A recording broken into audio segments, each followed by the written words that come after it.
Good morning বন্ধুরা, কেমন আছেন আপনারা সবাই? আশা করি সবাই ভালো আছেন, সুস্থ আছেন, সাবধানে আছেন। আমিও ভালোই আছি। আজ হলো মঙ্গলবার, সকাল এখন বাজে 7:30। তো এখানে রান্না বান্না বসিয়ে দিয়েছি। তন্ময় তো আজকে খাবার দাবার নিয়ে যাবে। ওদিকে ভাত ফুটছে আর এদিকে একটু পেঁয়াজ কলি, আলু, ফুলকপি ভাজা বসিয়েছি। আর প্রেসার কুকারে ডালটা সিদ্ধ করে নিলাম। আর দেখুন আজকে পেঁয়াজটা আছে কিন্তু অল্প আছে, তো ওই জন্য আজকে রাঁধুনি ফোড়ন দিয়ে ডাল করব। রাঁধুনিগুলোও দেখছি নষ্ট হয়ে যাচ্ছে। আসলে বললাম না, আমাদের ঘরে রোদ ঢোকে না, তো তো সেই কারণে না মশলাপাতি খুব বেশি দিন থাকে না। বড়িও যদি বড়ি বেশি দিন কিনে রাখি না, পুরো একদম সেই কীরকম মানে সাদা সাদা হয়ে একটা সেই বিচ্ছিরি গন্ধ ছাড়ে, মানে ও খাওয়া যাবে না, ফেলেই দিতে হবে। তো সেই কারণে আর এমনি রাঁধুনিটা না প্রায় আমি 25 গ্রাম মতো এনেছিলাম। আর রাঁধুনি যেহেতু হালকা, তো অনেকটা হয়েছিল, আমি বুঝতে পারি। তো ভাতটা একটা ফুট দিয়ে নিচে নামিয়ে রাখছি। প্রেসার কুকারে একটু আলু সিদ্ধ বসাবো। আলু সিদ্ধ মানে কি, আলু পোস্ত করব। সেই 2-3 দিন আগে যে পোস্ত বেটেছিলাম না রাত্রির বেলা, তো পোস্তটা অনেকটা বেটে ফেলেছি। পোস্ত দেখবেন বোঝা যায় না, কিন্তু বাটার পর মনে হয় কি এ বাবা অনেকটা হয়ে গেছে, কিন্তু যখন নিই তখন কিন্তু বাটির তলায় একদম পড়ে থাকে। বাটার পর দেখে ওটা বেড়ে যায়। তো ওখানে একটু আলু পোস্ত করব। আলুটা সিদ্ধ করে নিচ্ছি। ওদিকে রাঁধুনি ফোড়ন দিয়ে ডালটাও বসিয়ে দিলাম। আর এদিকে আমার ভাজাটাও কিন্তু হয়ে এসছে। দিলাম অল্প করে একটু মিষ্টি। পেঁয়াজ কলি খেতে তন্ময় যে কি ভালোবাসে আর কি বলবো। আর আজকে সমস্ত রান্না বান্না একটু বেশিই করছি, কারণ আমার মাকে বলেছি দুপুরবেলা খেতে। তো মা কখন আসবে জানি না, বেলার দিক করে ফোন করব একবার। এদিকে একেবারে তন্ময়ের জন্য কন্টেনারে তুলে রেখে দিলাম। আর যতটা মানে আছে আর কি বাটির মধ্যে ঢেলে রাখলাম। তো এই তো এবারে আলু পোস্তটা বসিয়ে দেবো। এই যে বললাম না পেঁয়াজ কম আছে, এইটুকু পেঁয়াজের মধ্যে আমাকে আলু পোস্ত করতে হবে। আর একটা ডিম ভাজা করবো তন্ময়ের জন্য। আজকে রান্নাবান্না বলতে মুসুর ডাল রাঁধুনি ফোড়ন দিয়ে, আর হচ্ছে আলু পোস্ত, পেঁয়াজ কলি, আলু, ফুলকপি ভাজা, আর ডিম ভাজা করে দেবো। আর আরেকটা রান্না হবে, সেটা হচ্ছে মাছের মাথা দিয়ে বাঁধাকপি। তবে ওটা সকালবেলা আর করতে পারছি না, এমনিই না মানে চিন্তায় রাতে ঘুম হচ্ছে না বলবো না, কিন্তু ওই ভোরের দিক করে ঘুমটা ভেঙে যাচ্ছে আর আমার ঘুম আসছে না। ওই এপাশ ওপাশ করতে করতে করতে করতে 7টা বাজিয়ে দিচ্ছি। তারপরে তো রান্নার জন্য রান্নাঘরে চলে আসি। আর ওই যে 4:30 থেকে জেগে থাকছি, তো শরীরটা ভাল লাগছে না জানেন তো। ঘুমাবার চেষ্টা করছি, কিন্তু এটা ওটা মাথার মধ্যে কি করব এরকম একটা টেনশন। যাকে কদিন আগে তো খুব মন খারাপ করছিলাম যে বাবা এই ঘরটা ছেড়ে চলে যেতে হবে, কি হবে মানে সারা জীবন ঘর ভাড়া। আবার ভাবছি কি যে না, এককালীন একটা টাকা নিয়েই বেরোচ্ছি, একদম যে হাত খালি সেটাও নয়। ওটা যদি আমি ফিক্সড করে দিই, ওটা মোটামুটি আমাদের ভবিষ্যতে ভালো টাকাই উঠবে। তো এটাও একটা চিন্তা ভাবনা করছি যে না, আমি তো খালি হাতে বেরোচ্ছি না, এমন নয় যে এত বছর আছি খালি হাতে বেরিয়ে আমাকে বের করে দিচ্ছে, তাও নয়। তো তাই এখানের লোকেরা বলছে যে না, একদম খালি হাতে বেরোবে না, তোমাদেরকে কেন বের করে দেবে, বলবে যদি আমরা উঠি তো আমাকে এত লাখ টাকা দিতে হবে। আমি বললাম না না, মানে মোটামুটি সবাইকে বলেইছি আমরা উঠে যাবো আর কি। তো আমি বললাম যে হ্যাঁ আমাদেরকে টাকা দিয়েই তুলছে, মিথ্যে কথা কেন বলবো বলুন তো। তো তখন শুনে বললে হ্যাঁ টাকা নিয়েই যাও। আর এই ঘর কি বলুন তো, ভবিষ্যতে বাড়ানোও যাবে না, কিচ্ছু করা যাবে না।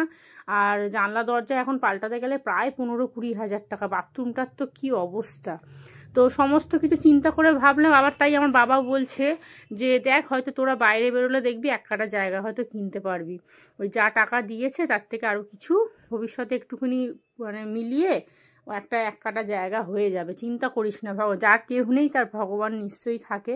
তো এইটাই চিন্তা ভাবনা করেছি। আসলে কি, আমি সারাদিন এখানে থাকি, তো এবার ওরা কি বলুন তো, মানে মা তো অর্ধেক দিন মানে কি বলবো মাইমার বাড়ি, তারপরে এই তো কদিন আগে বড় মাসির বাড়িতে গেছিলো, কদিন থেকে আসলো। তন্ময় তো থাকেই না, আমি থাকি। তো আমার মনটা খুব খারাপ লাগছে জানেন। সকালে এখন বাজতে যায় 10:30। এই সবে ভিডিও এডিট কমপ্লিট করলাম। আর ঘর কোথায় নেবো না নেবো কোনো এখনো ঠিক হয়নি। গতকালকে যে ঘরটা দেখে এসেছিলাম আমাদের সবার খুব পছন্দ হয়েছে, কিন্তু ওই একটাই প্রবলেম, এক হচ্ছে টিনের, আর 2 হচ্ছে সামনাসামনি কোনো দোকান বাজার নেই, একটু হেঁটে যেতে হবে। আর তিশানের পড়াটা অসুবিধা নেই, মা নয় ওকে সকালবেলাটা দিয়ে যাবে। আর যাওয়ার সময় ওর এক বন্ধু ওই পারে থাকে, তো ওর সাথে চলে মানে লাইনটা ক্রস করলেই হলো আর কি। তবে অনেকটা ভিতরে তো কুকুর টুকুর যদি থাকে, ওটাই একটা সমস্যা এই আর কি। তো যাই হোক, কি হবে না হবে এখন ঠিক নেই, মানে ইচ্ছা আছে ওই ঘরটাই নেব। আজকে আবার 2-1টা ঘর দেখবো, দেখি। বাঁধাকপির ঘন্টটা করব, বাঁধাকপিটা কেটে ভাপিয়ে রেখেছি, কিন্তু পেঁয়াজ নেই। আর ব্রেকফাস্ট বলতে গতকালকে পাস্তা রেখেছিলাম, অনেকটা পাস্তা সিদ্ধ করেছিলাম, মাকে হাফ দিয়ে দিয়েছি আর আমি আমার জন্য হাফ রেখেছি। তো ওটাই ব্রেকফাস্টে করবো। আজকে সকালে তো রুটি ছিল না, ওষুধ খাইনি এখনো, 2টো ওষুধ আধ ঘন্টা ছাড়া ছাড়া খেয়ে নিতে হবে। আর গতকাল একটু আটা মেখে রাখবো, মানে সারাদিন ঘুরেছি তো ভালোই লাগছে না, ঘুমে চোখ ঢুলে যাচ্ছে সন্ধ্যেবেলা একদম। আর গতকাল সন্ধ্যেবেলা একটা ঘর দেখতে গেছিলাম, প্রমোটার এসেছিল না, সে বললো কি যে এই খেলনার দোকান আছে, ওখানে গিয়ে বলবে যে আমি পাঠিয়েছি। ও বাবা, সে আবার বলে কি আমি ঘর থেকে দেবো, আমাকে 5,000 টাকা দিতে হবে, না হলে আমি নিয়ে যাব না। এই ধুর, আমরা মা মেয়েই ঘর দেখে নেবো, ওই একটা ঘর খালি বাড়ি দেখিয়ে দেবে তার জন্য 4-5 হাজার টাকা অসম্ভব। আর এই ঘরটাও না একজন দেখিয়েছে আমাদের, গতকালকে যে ঘরটা দেখে আসলাম ওটাও এক বৌদি দেখিয়েছে, কিন্তু ওকে অত টাকা দিতে হবে না, বললো তুমি খুশি হয়ে যা দেবে আমি তাই নেব। একটা ঘর দেখিয়ে 5,000 টাকা কেউ দেবে বলুন তো? হ্যাঁ, আমাদের কি সরকারি চাকরি? মানে যা তা একদম। তো চলুন এখন ঘরের সমস্ত বাসি কাজ করবো, বাঁধাকপির ঘন্টটা করতে হবে আর পাস্তা করব। আর মায়ের জন্য ভাত রান্না করেছিলাম যে মা এখানে এসে খাবে। মা আর কখন আসবে জানি না, মা তো রান্না করছে ওখানে। আজকে বেরোবার কথা ছিল, কিন্তু যেহেতু সকালে ফোন করে নিত সেই জন্য মা আর বেরোয়নি, নাহলে চান টান সব করেই নিত। কাচাকুচি তো কিছু আজকেও করবো না, ভাল লাগছে না। কিষানকে বললাম যা একটুখানি এখান থেকে বাটার এনে দে, বাটার দুধ এই দিয়ে হোয়াইট পাস্তা করবো। আমি কিন্তু কোনোদিন করিনি, আজকে ফার্স্ট টাইম করব, দেখি কেমন খেতে হয়। সমস্ত কাজ বাজ সেরে যদি সময় থাকে তো মায়ের বাড়ি যাব, আর না হলে 3টের দিক করে যাব ভাবছি। খাওয়া দাওয়া সেরে একেবারে 3টের সময় করে যাব, একদম সেই 6টার সময় চলে আসবো। ঠিক নেই, তাও দেখছি কি করা যায়। ওখানে একটা ঘর আছে আমি জানি, কিন্তু মনে হচ্ছে ওই ঘরটা হয়ে গেছে, ওই ঘরটা ফাঁকা থাকে না, একদম পুরো ঘর, সেপারেট ঘর একদম, সব দিকেই সমস্যা। আর আমাদের এবারে ঘর 6,000-7,000 টাকা ভাড়া বলছে। কোনো অবস্থাতেই সম্ভব নয়, মানে কারেন্টের বিল নিয়ে প্রায় 8,000 টাকা হয়ে যাবে।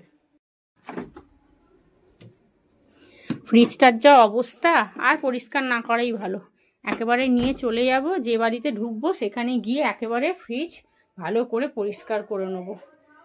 এই দেখুন অনেকটা পাস্তা দেখছেন, এই যে এখানে বাঁধাকপিটা একটু ভাপিয়ে রেখেছি, মানে বেশি খুব একটা ফোটাইনি, জলটা একটুখানি ফুটেছে বন্ধ করে দিয়েছি। আর এখানে এই যে মাছের মাথা নুন হলুদ দিয়ে রেখেছি, 1 বেসিন বাসন। এইখানে পোস্ত একটু আছে, ভাবছিলাম সিম অল্প করে কেটে ওই যতটুকু পোস্ত আছে সিম পোস্ত করব, ওটাই করব। দেখি, বাঁধাকপি করতে না খুব ঝামেলা, দূর দূর। আজকে সকাল থেকে রোদ নেই, পুরো মেঘলা ওয়েদার। তো গতকালকে একটা জ্যাকেট কেচেছিলাম তন্ময়ের, ওটাই মিলে দিয়েছি। কাচাকুচি আর কিচ্ছু করবো না, দূর দূর, ভালোই লাগছে না এখন। একটা ঘর ঠিকঠাক মতো না পাওয়া অবধি না মনে শান্তি নেই। বাঁধাকপির আলুটা এখানে সিদ্ধ করে নিয়েছি, বাসনগুলো সব মাজলাম। আর এখানে মাছের মাথাটা মাখিয়ে রেখেছি। তিশান দোকানে গেছে, বাটার আনুক, তারপরে এটা করব, ওই পাস্তাটা। আর গতকাল যে ওই রামতলা গেছিলাম না ঘরের জন্য, একটু কলা এনেছি, কলাগুলো ভালো, মাকে কটা দিয়ে দেবো। আর এখানে কমলা লেবু এনেছি, দেখুন, এই দেখুন অনেকগুলো কমলা লেবু এনেছি, কলা এনেছি। এতক্ষণ কি খাবো ভাবছিলাম, কলা দিয়ে মুড়ি খেয়ে নিলেই ঝামেলা মিটে যেত, কিন্তু ওই যে হোয়াইট পাস্তা খাবো, খেতে তো হবেই, এই হলো ব্যাপার।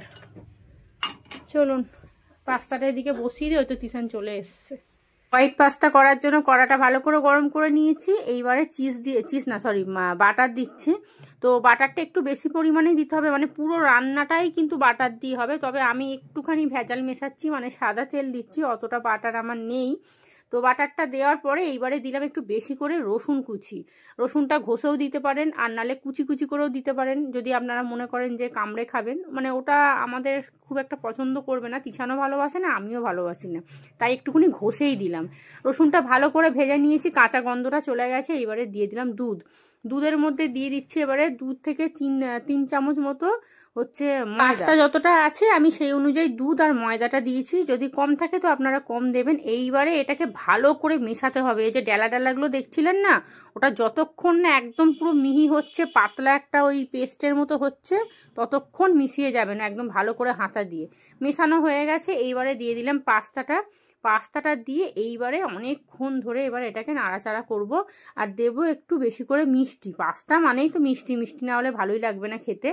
তো এই দেখুন, আর এখানে চিলি ফ্লেক্স দিতে হয়, কিন্তু আমার তো চিলি ফ্লেক্স নেই, ওই ভেজাল।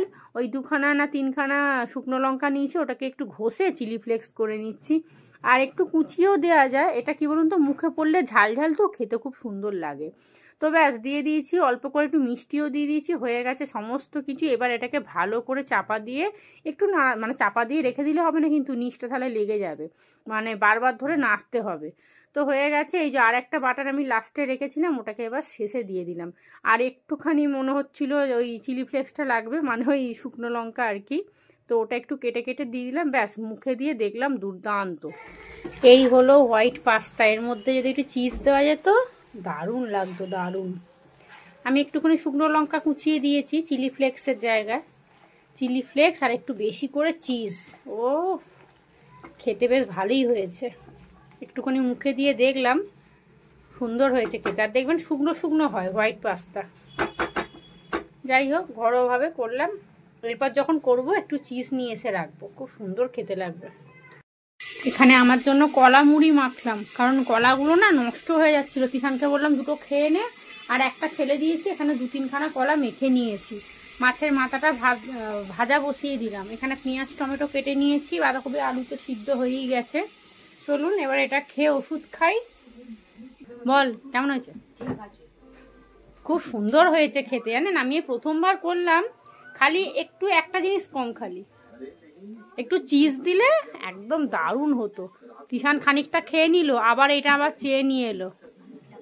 বাদ বাকিটা হ্যাঁ আয় না, প্রথমবার একবার খেয়ে নিয়েছে, আবার একবার চাইলো। চলুন এইবারে বাঁধাকপির ঘন্টটা বসিয়ে দিই। এটাই মেন বাবা, এটা হতে অনেকটা সময় লাগে। বাঁধাকপিটা একটু ভাপিয়ে নিয়েছি, তাড়াতাড়ি হয়ে যাবে।